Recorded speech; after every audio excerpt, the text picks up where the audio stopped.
mortalidad por cáncer colorectal ha aumentado en nuestro país y las cifras nos tienen que llamar la atención. Fíjese que para el año 2010 fallecieron un total de 1.785 personas y se incrementaron este número de fallecidos para el año 2015 con 2.347 personas.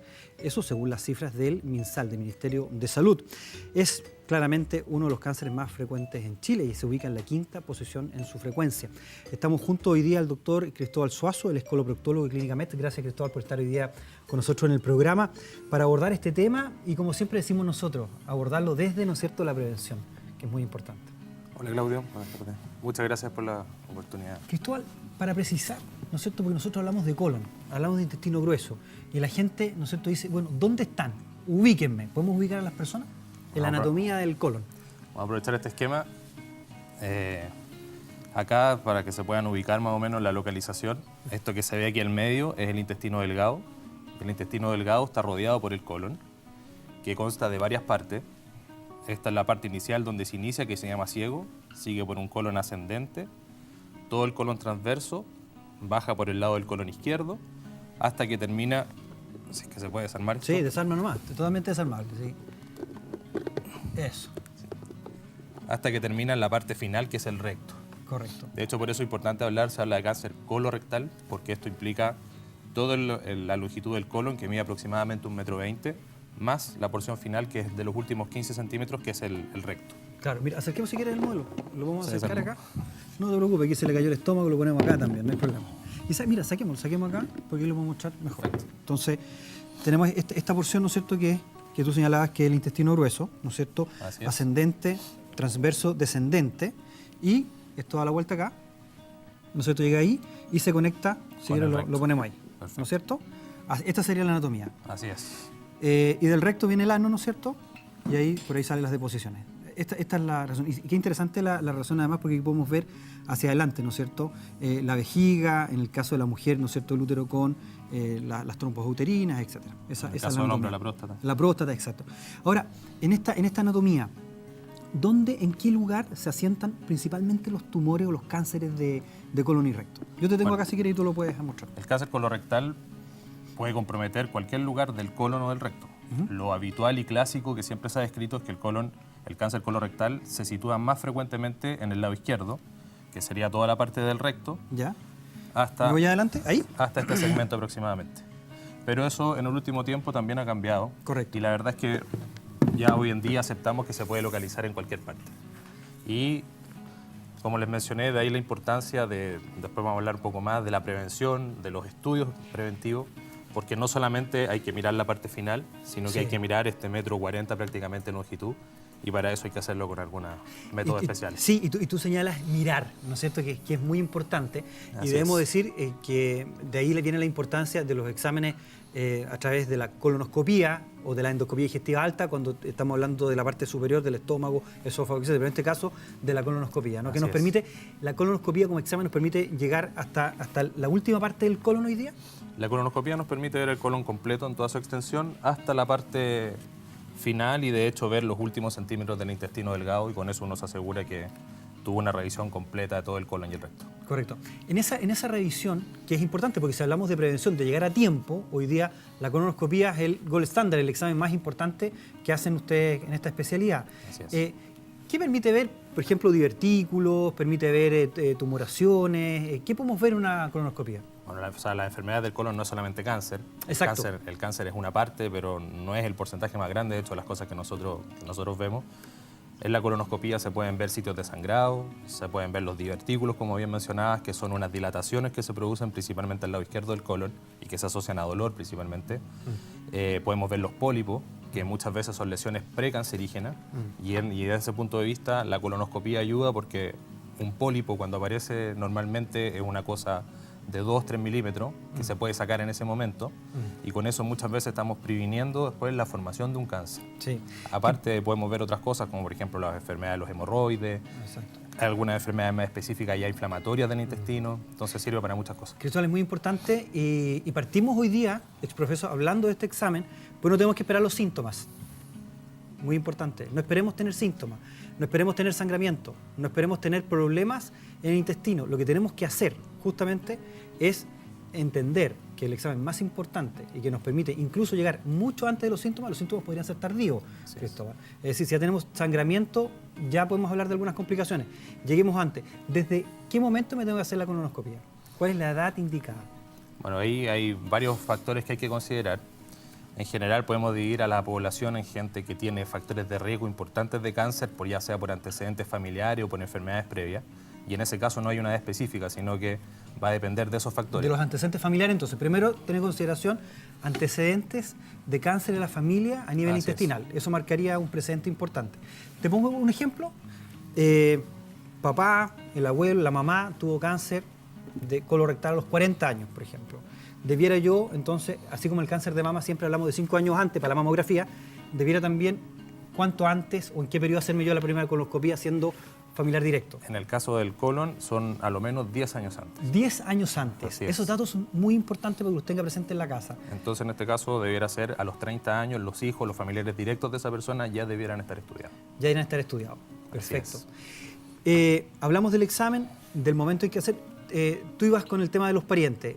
Si no tengo antecedentes, no tengo ningún antecedente familiar, ¿a qué edad debiera empezar a estudiarme ya mi colon? Una persona joven, sana, sin ningún antecedente, a los 50 años debiera hacerse la colonoscopía, o también hay otras alternativas como los test de sangre ocultan deposiciones, que después podemos comentar un poco más. ¿Ya? Pero lo ideal, el gold standard, es la colonoscopía. La colonoscopía. Así es, a los 50 años. Vamos ahora, Cristóbal, entonces, a los otros antecedentes que también nos tienen que llamar la atención y que tienen que ver con las señales o los síntomas que empezamos a tener en nuestro cuerpo. ¿Cuáles podrían ser o cuáles son los síntomas que nos tienen que llamar la atención y tenemos que ir al especialista? Bueno, lo primero, lo más simple y fácil de ver, una persona que va al baño y está con rectorragia, o sea, con salida de sangre roja, fresca o bien oscura, eso tiene que motivarlo para ir a consultar a un especialista. Correcto. Otras cosas importantes son los cambios en el hábito defecatorio. Una persona que está acostumbrada a ir una vez al día al baño en forma habitual y de repente eso cambia en forma brusca y empieza a alternar periodos de diarrea, de constipación, o sea, algo que ya no es normal y que se prolonga por más de un mes. Eso también tiene que motivarla a consultar. Sí, quiero tomar ahí el tema, Cristóbal. ¿Sabes por qué? Porque de repente somos muy buenos para autodiagnosticarnos. Entonces basta que el vecino, Cristóbal, diga, oye, me pasa lo mismo, pero yo tengo colon irritable, para que las personas, y ahí tenemos que ser enfáticos en eso, lo que usted tiene no es lo que tiene el otro. Entonces, no, entonces debe ser colon irritable, tiene razón, mira, toma este medicamento, esta agüita de hierba, y te va a ir súper bien. Y vamos retrasando el diagnóstico oportuno.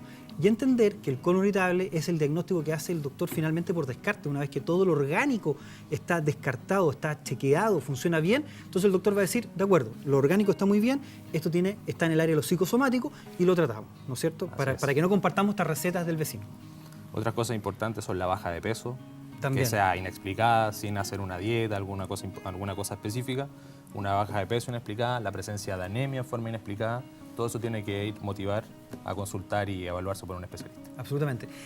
¿Qué se ha estudiado hoy día o qué se conoce como factores gatillantes medioambientales? Me refiero a alimentación, a hábitos, que puedan estar relacionados directamente o indirectamente con el cáncer de colorectal. Bueno, las cosas más frecuentes primero tienen que ver mucho con el estilo de vida de las personas. Como tú mencionaste al comienzo, el cáncer de colon ha aumentado mucho en los últimos años. Sí. Precisamente porque todo el estilo de vida y la forma de comportarnos, de alimentarnos, se está transformando cada vez en un país más desarrollado, Chile.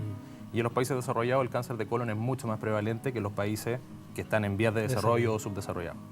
Por lo tanto, todos estos cambios de estilo de vida son los que influyen mucho. En eso influye la falta de actividad física, la obesidad, el consumo de alimentos procesados, la cecina, el consumo excesivo de carne, carnes asadas a altas temperaturas. Esos factores son muy importantes porque son factores que se pueden cambiar. El fumar, el consumo excesivo de alcohol, son como las cosas más importantes. Y por otro lado, Cristóbal, los factores protectores, por ejemplo, se ha hablado de frutas y verduras, se ha hablado mucho del brócoli, por ejemplo, como un muy buen producto para poder manejar la salud intestinal. También hay factores que son protectores, que nos podrían ayudar. Sí, en general todas las cosas que implican una vida sana, obviamente abandonar los hábitos negativos, claro, y potenciar los hábitos sanos. Potenciar los hábitos sanos, comer sano, aumentar el consumo de fibra. Esas cosas son beneficiosas para prevenir. Mantener aumentar un buen la actividad tránsito física. intestinal, ¿no? Exactamente, la fibra ayuda al tránsito y eso obviamente ayuda a prevenir. Oye, Cristóbal, te lo pregunto, en una época, donde estamos creciendo en muchas áreas de la ciencia, pero también de los alimentos, ya es muy familiar que las personas hablen de los probióticos, ¿no es cierto? ¿Qué rol juegan hoy día los probióticos en nuestra salud intestinal? Bueno, los probióticos son importantísimos porque ayudan a mejorar el tránsito, ayudan a tener ayudan sobre todo en el tratamiento del colon irritable. Entonces, el ayudar a tener una flora normal permite tener una salud intestinal normal. Correcto. Hay muchos productos, ¿no es cierto?, que hoy día vienen enriquecidos con probióticos, se habla del tránsito intestinal, hay productos que se promueven también para el tránsito intestinal, y yo creo que independiente de los productos que uno pueda adquirir, lo básico y la plataforma de donde partimos, el desde, es nuestra alimentación, incorporar frutas y verduras en nuestra alimentación. Eso es lo más básico, ¿no es cierto? Cuando se hace el diagnóstico, quiero ir avanzando a la otra etapa. Para estas personas, o para las personas que hoy día se les hace el diagnóstico de cáncer colorectal, ¿cuáles son los tratamientos que existen hoy día? ¿Cómo ha avanzado la ciencia en esa área del tratamiento? Bueno, en eso el abanico es enorme. Como tú dices, los avances hoy día son muchos. Sí. En general va a depender mucho de la etapa en la que se diagnostica el cáncer y por eso es muy importante todo esto que estamos hablando. O sea, un cáncer se puede diagnosticar, el cáncer grande, a veces con ramificaciones, que es el que conoce toda la gente, pero también existen los cánceres que son muy pequeños, que pueden medir 4 o 5 milímetros, tal como ese pólipo que es precanceroso. Con la colonoscopía, con diagnósticos precoces, se pueden encontrar esas lesiones muy pequeñas y el tratamiento de eso es súper simple. O sea, muchas veces sacar la lesión y con eso se acabó. O sea, desde hacer la resección vía endoscópica, digamos, exactamente, y con eso sería el fin eso se del puede problema. se puede hacer en casos que se encuentren en formas precoces. Sí. Ahora, lo habitual, lo que toda la gente conoce, alguien puede tener un familiar que ya se operó un cáncer de colon, la cirugía propiamente tal consiste en extirpar alguno de los segmentos de estos que les mostré recién, sí, que puede estar comprometido. En general, como les dije, lo más frecuente es que se presenta al lado izquierdo y en ese caso se corta aproximadamente 30 centímetros de colon y después se vuelve a hacer la unión de los cabos que quedan. Correcto. Y eso puede ser en cualquiera de los segmentos o también en el recto.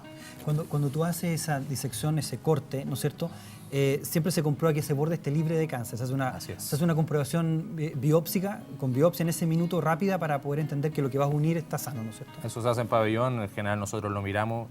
Hoy en día la cirugía que hacemos es laparoscópica, claro, con cámara, con pinza, y en general hay formas de mirar eso. El tumor, normalmente cuando uno llega a hacer esa cirugía, son tumores grandes que se ven y uno puede asegurarse que los márgenes están libres claro, y que lo que uno va a unir es un tejido sano. Aparte de la cirugía, ¿existen tratamientos complementarios, por ejemplo, radioterapia, quimioterapia o otros procedimientos que se tengan que hacer en una...? Bueno, en la medida que los tumores y los cánceres van siendo más avanzados, van a requerir más tratamiento. Claro. Aparte de la cirugía, se pueden complementar con quimioterapia, principalmente el colon, o con radioterapia y quimioterapia en el caso del recto, que es siempre un tema más complejo de tratar. El recto, esta parte de acá. La parte final. ¿Por qué es más complejo el recto, Cristóbal, que el colon? Vamos a traer ya cosas más técnicas, pero... No, pero hágalo simple, hágalo simple. En palabras simples, el recto está metido dentro de una cavidad que es cerrada, que es la pelvis, donde están los huesos. Mira, aquí la tenemos. Sí, este bonito sirve para muchas cosas, mira. Pongámoslo para acá. Ahí si quieres puedes mostrar dónde queda el... Si podemos llegar ahí, mira. Acá el recto está en la parte final y por lo tanto está rodeado acá de los huesos de la pelvis. Claro. Y eso hace que sea una cavidad en la que no se puede trabajar fácilmente. Mucho más compacta, más difícil de llegar. Entonces, un tumor que crece ahí no es como acá en el resto del abdomen, que va a crecer y uno tiene espacio para poder manejarse, moverse. Correcto. En el caso del recto, no. Uno está en un espacio que está confinado, que está cerrado. Claro. Y eso hace mucho más difícil llegar ahí y poder hacer cirugía. O sea, quirúrgicamente es más difícil. Más complejo. Es como los cirujanos, por ejemplo, cuando tienen que operar el páncreas, que el páncreas está como muy atrás mano, digamos. Entonces es difícil llegar a esos barrios. Exactamente. Muy interesante tema, Cristóbal. Muchas gracias por estar hoy día con nosotros. Tenemos que seguir trabajando en el tema de la prevención, ya lo decíamos. Hacer nuestro chequeo, el examen de la colonoscopía es de vital importancia y obviamente abandonar aquellos hábitos que están dañando nuestra salud general y fundamentalmente intestinal, irnos por aquellos hábitos que hoy día mejoren nuestra calidad de vida. Muchas gracias, Cristóbal, por estar hoy día, doctor, con nosotros. Muy, muy agradecido. Y agradecemos también, por supuesto, a Clínica Metz, que nos acompaña hoy día junto al doctor. Hacemos la pausa y ya regresamos junto a ustedes.